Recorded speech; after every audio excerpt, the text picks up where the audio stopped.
Warahmatullahi wabarakatuh.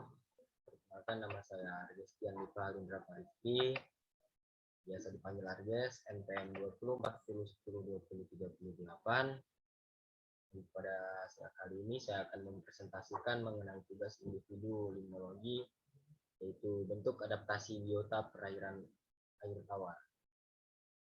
Dan juga saya dari kelompok 5.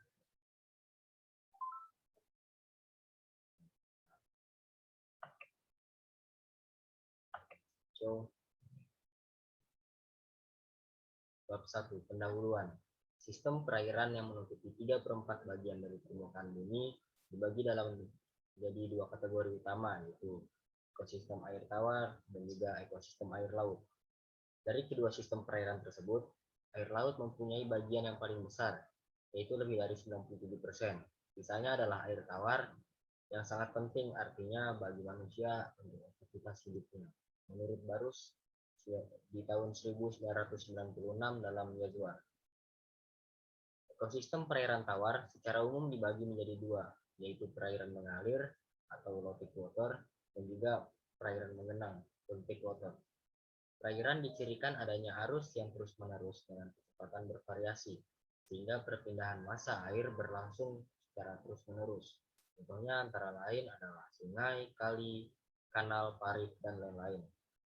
Perairan mengenang disebut juga perairan tenang, yaitu perairan di mana aliran air lambat atau bahkan tidak ada dan massa air terakumulasi dalam periode waktu yang lama. Contohnya adalah danau. Tujuan dari praktikum ini adalah untuk mempelajari bentuk-bentuk adaptasi biota perairan air tawar. Dan manfaatnya, mahasiswa dapat mempelajari bentuk-bentuk adaptasi biota perairan air tawar. Bab 2. Metode praktikum. Waktu pelaksanaan. Praktikum ini dilaksanakan pada hari Minggu, tanggal 30 Mei tahun 2021. Pada pukul 9 WITA. Tempat pelaksanaan itu di Batu Mapan yang berlokasi di Mamburungan, Tarakan, Kalimantan Utara. Alat dan bahan. Peralatan yang digunakan dalam praktikum ini adalah alat untuk menangkap biota, sedangkan bahan sebagai objek pengamatan dalam praktikum ini adalah biota hasil tangkapan. Prosedur kerja. Yang pertama, menemukan biota dari perairan air tawar. Yang kedua, melakukan pengamatan secara terhadap biota. Yang ketiga, mengidentifikasi biota secara morfologi. Dan yang keempat, mempelajari bentuk-bentuk adaptasi biota perairan air tawar. Bab 3. Hasil dan pembahasan. Menemukan biota perairan air tawar. Jadi di sini hasil yang saya dapatkan yaitu mengenai lumut batu atau sphagnums. Ini adalah kingdom planta. Jadi lumut batu ini termasuk dalam kingdom planta, kelas Bryophyta, ordonya Sphagnums lymphrae, family Bryophyceae, genus Bryopsida, dan spesiesnya adalah Sphagnales. Pertama, morfologi. Lumut adalah sebuah divisi tumbuhan yang hidup di darat, umumnya berwarna hijau dan berukuran kecil. Dan ukuran lumut terbesar adalah 50 cm. Lumut hidup di batu, di kayu gelondongan, pepohonan, dan di tanah. Lumut tersebar hampir di seluruh belahan dunia, terkecuali di dalam laut. B. Adaptasi lumut batu. Tumbuhan lumut mengalami pergiliran keturunan atau metagenesis. Dalam proses metagenesis, lumut mengalami 2 fase gametofit atau haploid dan fase sporofit atau diploid.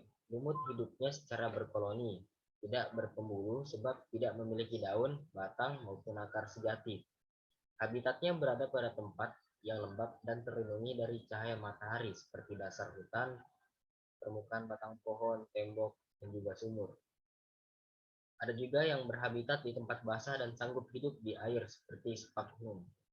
Akan tetapi lumut batu yang berada di perairan yang saya amati hidup dan tumbuh di batu sekitaran perairan dan juga pada batang pohon. Bab 4. Kesimpulan.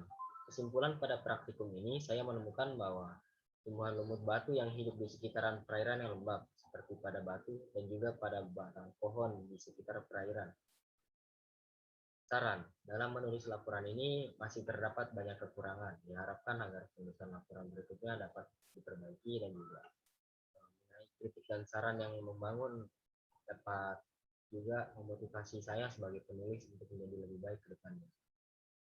Mungkin cukup sekian tugas individu yang saya presentasikan. Terima kasih atas perhatiannya. Kurang lebihnya mohon dimaafkan. Bila seperti hidayah. Wassalamualaikum warahmatullahi wabarakatuh.